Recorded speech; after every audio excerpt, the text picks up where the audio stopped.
Hello and welcome, I'm Jack, and today we're going to be talking about Doom. Doom is a game that needs no introduction.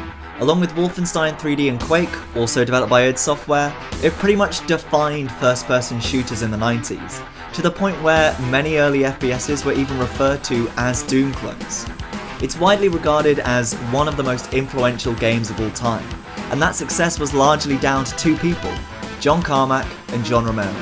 John Carmack is a programming genius. The man's amazing. He even has his own aerospace company. He's like Elon Musk light.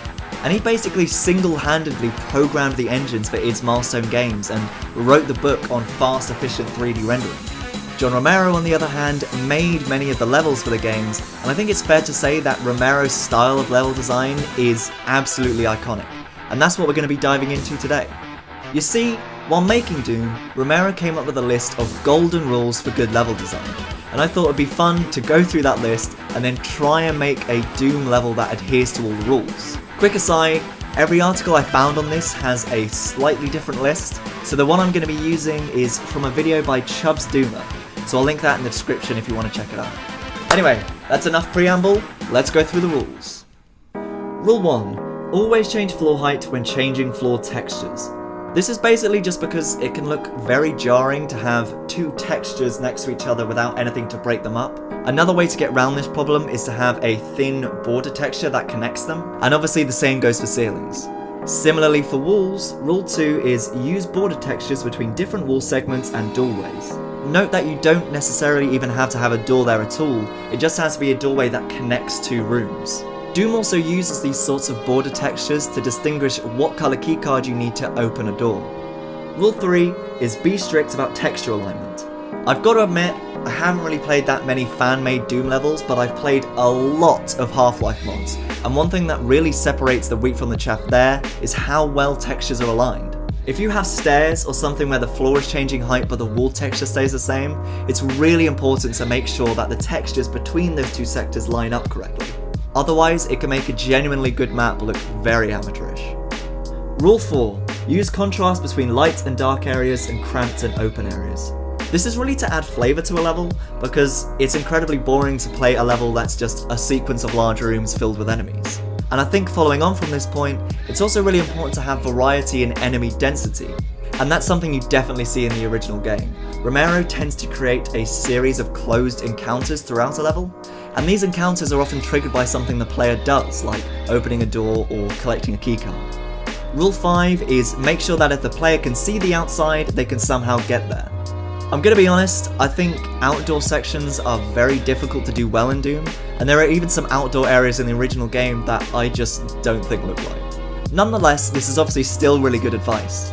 Oftentimes, Doom will taunt the player with a power-up or a keycard that they can see but can't reach. Then, as you explore the level, you discover secret passageways which open up those areas and allow you to reach the power-ups. And that's a very satisfying experience for players. Following on from that, Rule 6 is be strict about having several secret areas on each level. I remember reading a story that Wolfenstein 3D originally didn't have push walls and subsequently didn't have any secret areas. But John Romero and Tom Hall badgered John Carmack to add it to the engine because they thought that secrets were a really important part of good level design. I think in a more general sense, this is about adding more discoverability and replayability, because oftentimes when you finish a level, you won't have fully completed it, and there are still new areas to be discovered on your next playthrough. Rule 7. Make levels flow so that the player revisits areas to better understand the 3D space. Doom's obviously a linear game in the sense that you play the levels in order, but the maps themselves actually tend to be very non-linear and require players to backtrack to earlier sections. In doing this, players build a mental map of the level and start to get a better understanding of the space they're in. And finally, Rule 8. Create several easily recognisable landmarks for easier navigation.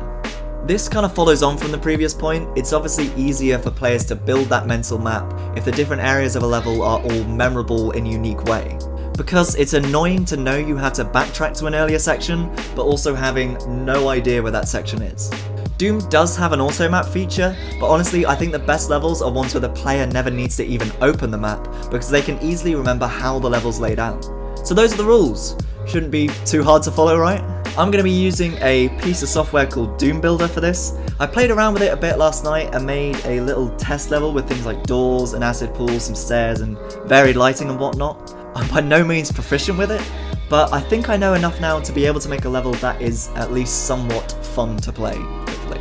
I also want to try and tell a bit of a story with the level, so I think I might add some scenes here and there with like dead marines and monsters, as if a battle's already taken place. But equally, I think that any story elements shouldn't impede on the flow of the level.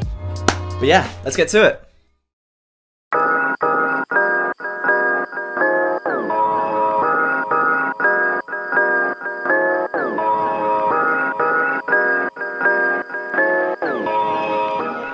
So you can see my level starting to take shape. I've got this sort of corridor area here overlooking a larger room. What I'm going to have is the exit door down there so that the player can see it. And then as soon as they approach the exit door, this like massive door in front of it is going to come down, the lights are going to go off, tons of enemies are going to come out. It's a bit of a played out cliche, but I want the player to then locate like a generator room. So they have to switch the generator back on, which brings the lights back up and opens the door and everything and allows them to finish the level. So yeah, let's work on that.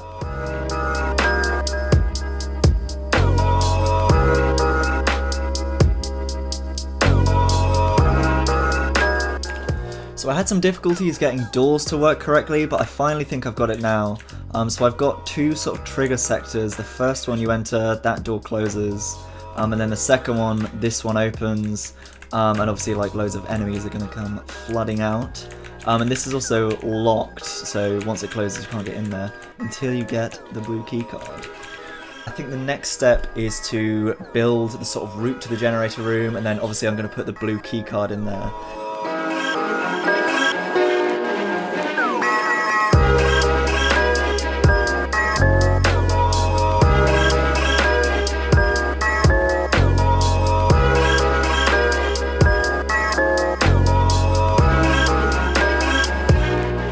So I've now got a nice little route to the generator room, and I've added this like pool of acid here that you take damage from when you go inside. So you've got to get through there, you get the key card, run back round. I've got this little like a sort of window so that you can see the key card when you come into this area.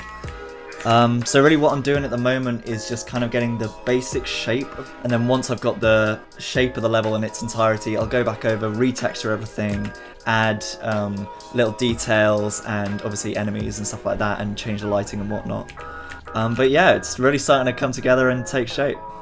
I think that now this part of the map is kind of done, I'm actually going to go back and extend the map the other way. So originally the starting location was in this corridor here. What I think I'm actually going to do is create another section of the level that then takes you to that. The only problem is that in Doom you can't have like multiple levels stacked on top of each other. So getting to this corridor is going to be a bit of a pain. I think what I might do is Doom allows you to put in like teleports and stuff like that, so I might have it so that there's a section over this side that you have to navigate through, and at the end it teleports you to that corridor to then complete this section.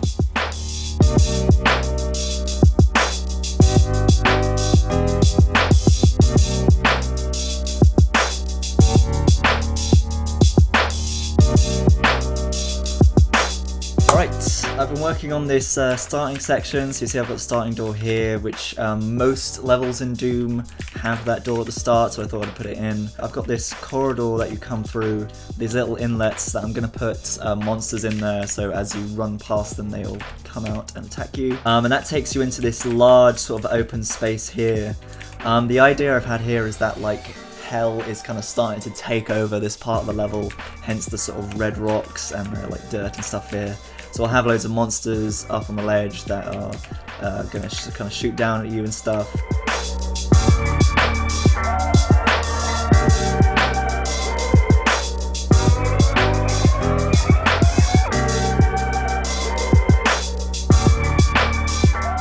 Okay, so I've built this corridor here. I've also got a sort of little pole over here with a yellow key card at the top.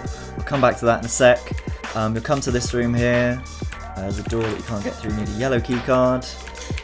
Obviously you flick that switch, that's going to bring down the pole in the other room. So you can pick up the key card, what picking up the keycard does is also open this room, so that's going to have monsters in it which will flood out, and this room as well. That allows you to get through here, and this lift then takes you up onto that ledge in the original room here. And then I've got a teleport which takes you to this part of the level. I feel like it's too short at the moment, so I might add in another section and put the teleporter in that section rather than the red bit with the ledge.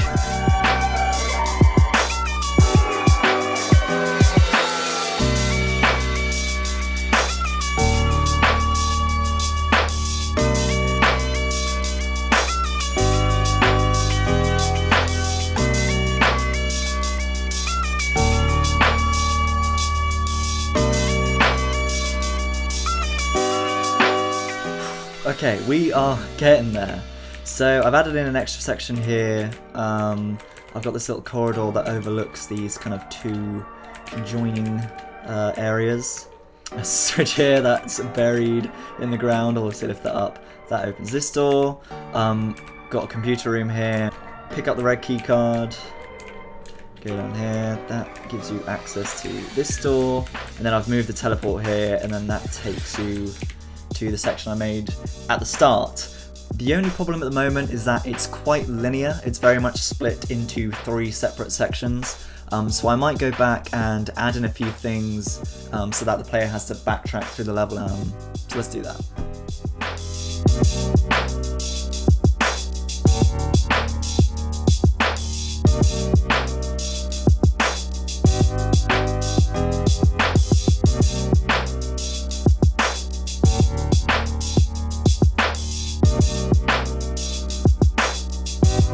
Okay, so I've rejigged the map a little bit, made it so that you have to sort of backtrack through some previous sections, and I've also added in a few secrets here and there, in typical Doom style. So I think the next step now is to go back over and retexture everything to make it look nicer, populate it with different objects and enemies, of course, and I also want to vary the brightness of different sections as well.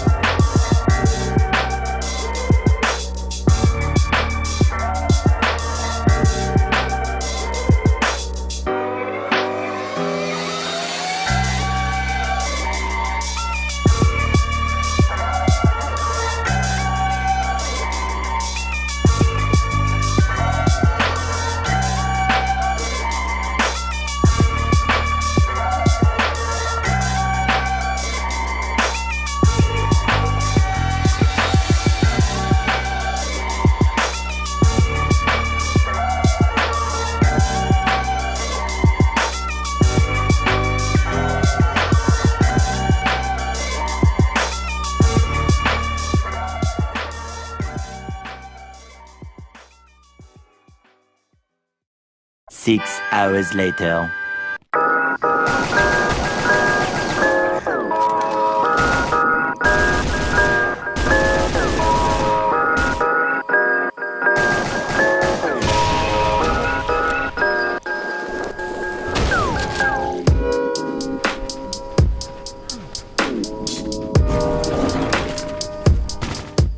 Oh, this has taken a lot longer than I originally anticipated. It is about 9:30 now, but I think it's basically done. I might tweak it a little bit in the morning, but yeah, I just want to say I'm really happy with how it's turned out. I don't think I've quite adhered to all the rules, but I'm proud of it. I would say I've made a decent level. If for some reason you want to play this map, then I will leave a link to it in the description for you to download. But yeah, thanks for watching. If you like the video, then be sure to leave a like and subscribe, and if you have any ideas on what you think makes a good Doom level, then be sure to leave a comment as well. Thanks for watching, I hope to see you soon. So Doom is one of a number of games that really inspired me to get into games development, and one of the reasons for that is that I read the book Masters of Doom, which basically chronicles the lives of John Carmack and John Romero, how they met and formed id Software, and the hugely influential games they created. So if you're interested in finding out more about Doom, Wolfenstein, Quake, Commander Keen, all those great games, then I would definitely recommend this book. It's a fascinating read about two industry legends who rose to fame when they were still pretty young, so yeah, check it out.